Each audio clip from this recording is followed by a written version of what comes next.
রাজ্য জুড়ে চর্চিত 3 মামলা, এসএসসি 26,000 চাকরি বাতিল মামলা, ওবিসির শংসাপত্র বাতিল মামলা, প্রায় 16 লক্ষ শংসাপত্র বাতিল মামলা, আর অবশ্যই 2022 সালের নভেম্বর মাস থেকে ফাইল হওয়া ডিএ মহার্ঘ ভাতা মামলা। এই 3 মামলা নিয়ে কৌতূহল সর্বস্তরে, বাসে, ট্রামে, ট্রেনে, আপনি যেখানেই যান এই নিয়ে চর্চা চলছে। সুপ্রিম কোর্টে এই মামলা শেষ কবে হবে? আদৌ শেষ হবে কি? কতদিন লাগতে পারে একটা মামলা? কেন 26,000 চাকরি বাতিল মামলার শুনানি তত্তর করে এগোচ্ছে না? কেন ডিএ মামলা 2 বছর পরেও কোনো রায় বা কোনো নির্দেশ আসছে না?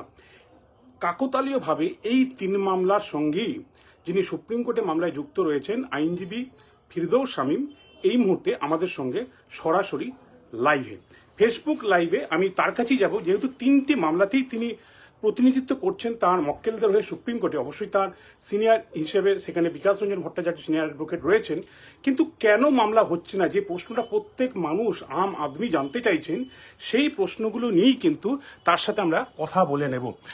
ফিরদৌস বাবু, আপনার সাথে প্রথমেই জানতে চাইব, সারা রাজ্য চোখ রাখছে এখন, যেহেতু ভার্চুয়াল মাধ্যম হয়ে গিয়েছে, প্রত্যেককে ইউটিউবে নজর রাখছে, সোশ্যাল মাধ্যমে নজর রাখছে কি রায় দেয় সুপ্রিম কোর্ট এসএসসি মামলায়, 26,000 চাকরি বাতিল মামলায়, ডিএ মামলায়, ওবিসি মামলায়। কিন্তু দেখা যাচ্ছে তারিখ পে তারিখ কার্যত নাসির উদ্দিনের সেই বিষ্ণুগানটা বা বলা যায় সেই সিনেমার চিত্রনাট্যটা যেন বারবার মাথায় অনুরণনের মতো বিঁধছে সাধারণ মানুষের মনে।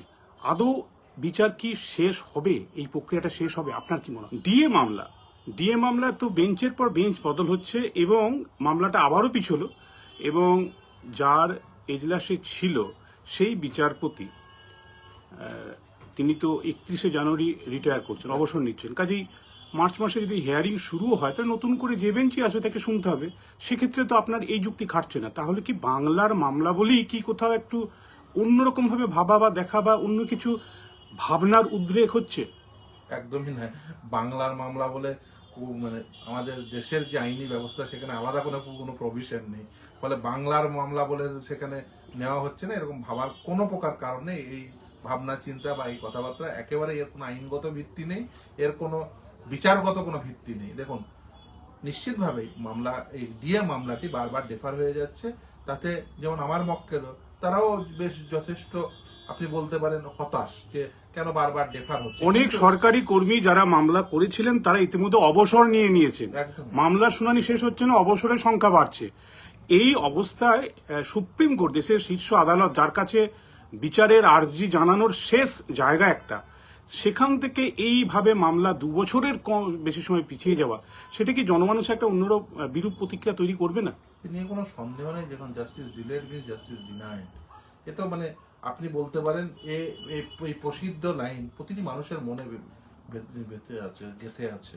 প্রতিটি মানুষ তো দেখুন, এই যে তারিখ পে তারিখ, জাস্টিস ডিলেড মিন জাস্টিস ডিনাইড, এই সমস্ত কথাবার্তা প্রতিদিন আপনি ওই যে বলছেন ট্রামে বাসে আলোচনা হয়, এর যে একেবারে ভিত্তি নেই আমি বলি না, কিন্তু আপনার একটা কথা নিশ্চিতভাবে, যে জাস্টিস ডিলেড মিনস যেমন জাস্টিস ডিনাইড, সেরকম জাস্টিস হারিড মিন জাস্টিস বারিড, ফলে দুটো সমতা রক্ষা করতে হয়।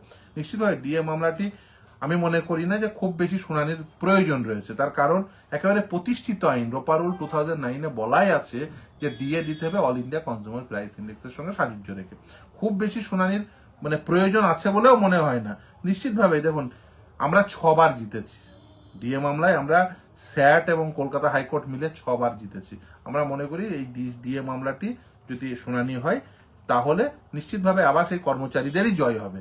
এবং দেখুন, রায় যখনই হোক না কেন, কর্মচারীদের তিনি অবসর নিতে পারেন, তিনি কর্মজীবনে থাকতে পারেন, রায় যখনই হোক না কেন সরকারকে ডিএ দিতে হবে, এরিয়ার ডিএ দিতে হবে, সরকারকে সমস্ত পাওনা গন্ডা কর্মচারীদের মিটিয়ে দিতে হবে। সে যত হাজার কোটি টাকারই সে সরকারকে দিতে হোক না কেন, তাদের দিতেই হবে।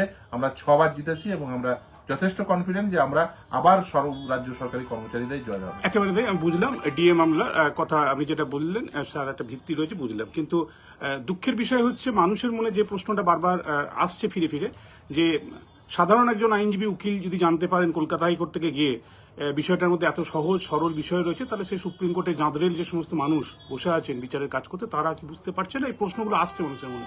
কিন্তু তৃতীয় যে বিষয়টা বলবো, ওবিসি সার্টিফিকেট প্রায় 16 লক্ষ বাতিল হয়েছে কলকাতা হাইকোর্টের বিচারপতি রাজশেখর মান্তা এবং বিচারপতি তপব্রত চক্রবর্তী ডিভিশন বেঞ্চ বাতিল করার মধ্য দিয়ে। এবং এই সার্টিফিকেট বাতিল করার মধ্য দিয়ে আরেকটা নতুন সমস্যা তৈরি হয়েছে, নতুন করে ওবিসি সার্টিফিকেট দেওয়া বা চাকরি বাকরির ক্ষেত্রে সংরক্ষণের যে বিষয়গুলো রয়েছে সেগুলো একটা ধাক্কা খাচ্ছে, বারবার কিন্তু বিষয়টা এসছে চর্চায়। এক্ষেত্রে ওবিসি শংসাপত্রের বিষয়টিও যদি পিছিয়ে যায়, তাহলে তো যারা প্রকৃত উপভোক্তা, ওই সার্টিফিকেটের দাবিদার, তারা তো বঞ্চিত হচ্ছে, তারা তো বিভিন্ন পরীক্ষায় তারা আবেদন করতে পারবেন। একদমই। দেখুন, শুধু তাই না, আমি যার হয়ে মামলায় ওখানে আইনজীবী হিসেবে আছি, যে সমস্ত মক্কেলের হয়ে, তাদের মধ্যে দুজন তারা কিন্তু ওই ওবিসি সার্টিফিকেট পেয়েছেন। তারা ওই ওবিসি সার্টিফিকেট নিয়ে তারা যে বিভিন্ন চাকরির পরীক্ষায় বসবেন, সেটা সত্যি সত্যি সম্ভব হচ্ছে না। আমাদের বক্তব্য অত্যন্ত পরিষ্কার, এবং অপর মামলা যিনি করেছেন তিনি হচ্ছেন নওশাদ সিদ্দিকী, এমএলএ নওশাদ সিদ্দিকী।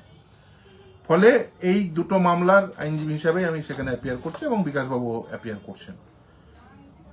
আমাদের নির্দিষ্ট বক্তব্য, যাদের ওবিসি সার্টিফিকেট বাতিল হলো তাদের কলকাতা হাইকোর্টে কিন্তু পার্টি অ্যাড করা হয়, তারা বেনিফিশিয়ারি, অথচ তারা একবারের জন্য খবর পেল না যে কেন তাদের সার্টিফিকেটটি বাতিল হয়ে গেল। আচ্ছা, এই যে ক্লাস অফ সিটিজেন যারা ব্যাকওয়ার্ড হিসেবে ট্রিটেড হয়েছে, সেই ট্রিটেড হওয়ার জন্য যে ইয়ার্ডস্টিকগুলো, সেই ইয়ার্ডস্টিকগুলো কিন্তু সেই সময়ে পূরণ করা হয়েছিল। এতদ সত্ত্বেও তারা ডিপ্রাইভড হয়েছেন, অথচ তারা খবরও পেলেন না যে এই মামলাটি চলছিল। এই মামলা কবে নাগাদ আসতে পারে? আবার আগামী 28 এবং 29 তারিখ এই মামলার পরবর্তী শুনানি। ফলে আমরা আশা করব যে ওবিসি মামলাটিও তাড়াতাড়ি সমাধান হবে। এই যারা যে সমস্ত ক্লাস অফ সিটিজেন যারা ডিপ্রাইভড হয়ে আছেন, যারা ওবিসি হিসেবে ট্রিটেড হওয়া উচিত, বিশেষ করে সংখ্যালঘু সম্প্রদায়ের একটা বৃহৎ অংশের মানুষ যারা এই ওবিসি হিসেবে ট্রিটেড হয়েছিলেন, আমি বলবো রাজ্য সরকারের একটু ল্যাকুনার জন্যই এই মামলাটি কিন্তু আজকে এই দশা হয়েছে।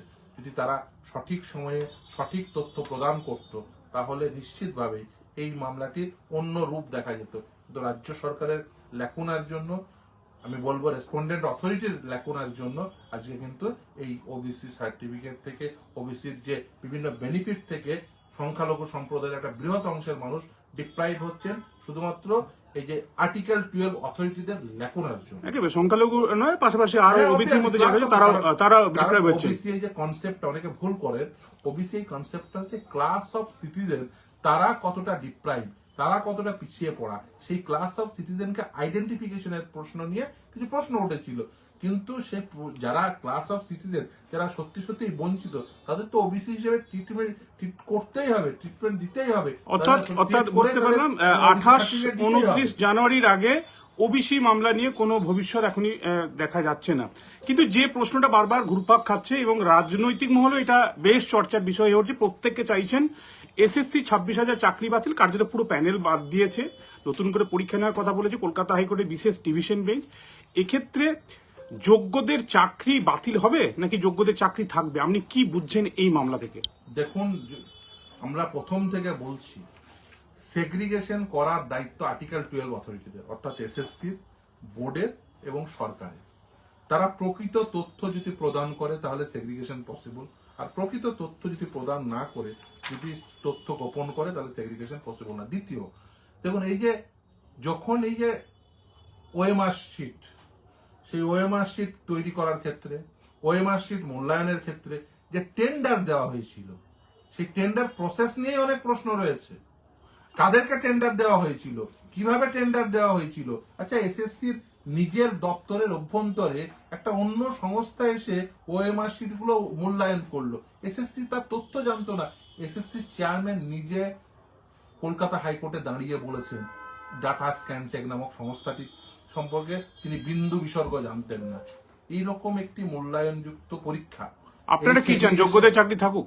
দেখুন, আমাদের পরিষ্কার দাবি, একটি নিয়োগ প্রক্রিয়া হোক যেখানে কোনো দুর্নীতি থাকবে না, দুর্নীতিমুক্ত নিয়ম মেনে নিয়োগ প্রক্রিয়া হোক এবং যোগ্যরা চাকরি পাক।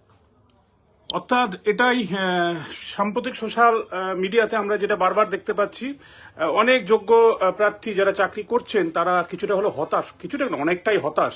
কার্যত সুপ্রিম কোর্টের রক্ষা কবচ পেয়ে তারা চাকরি করছেন, স্কুলে বা ক্লাসে ফিরেছেন, এটা ঠিক, কিন্তু চাকরি থাকবে কিনা এই যে একটা দোদুল্যমান অবস্থা, দোনামনা অবস্থা, এইরকম জায়গায় মূল মামলাকারীদের তরফে আইনজীবী হিসেবে ফিরদৌস স্বামী বলছেন, যোগ্যদের চাকরি থাকুক তারাও চান, কিন্তু দুর্নীতিমুক্ত আইন মেনে নিয়োগ প্রক্রিয়ার মাধ্যমেই এই নিয়োগ হতে হবে। কাজেই যোগ্য অযোগ্যর যে ডিফার্কেশন, অর্থাৎ যে পার্থক্য করা বা পৃথকীকরণ করা, এই কাজটা কিন্তু কলকাতা হাইকোর্টের ডিভিশন বেঞ্চেও দিতে পারেনি, না এসএসসি না মধ্যশিক্ষা পর্ষদ। নির্দিষ্টভাবে এজলাসে উপস্থিত থেকে একজন সাংবাদিক হিসেবে বলতে পারি, বিচারপতি দেবাংশু বসাকও কিন্তু এই তথ্যটাই বারবার চেয়েছেন বিভিন্নভাবে, কিন্তু সেটা সম্ভবত কলকাতা হাইকোর্টে পেশ করতে পারেনি। এখন দেশের শীর্ষ আদালত, সেদিকেই আশা প্রত্যাশার পাহাড় দুই পক্ষে, যোগ্য এবং অযোগ্য, যারা এখনো চাকরি পাননি, যারা বঞ্চিত বলে মনে করছেন তারা যেমন আশা দেখছেন, একই রঙে যোগ্য যারা তারাও আশা রাখছেন তাদের চাকরিটা থাকবে। কি হয় সেই নজর থাকবে আমাদের সেদিকে।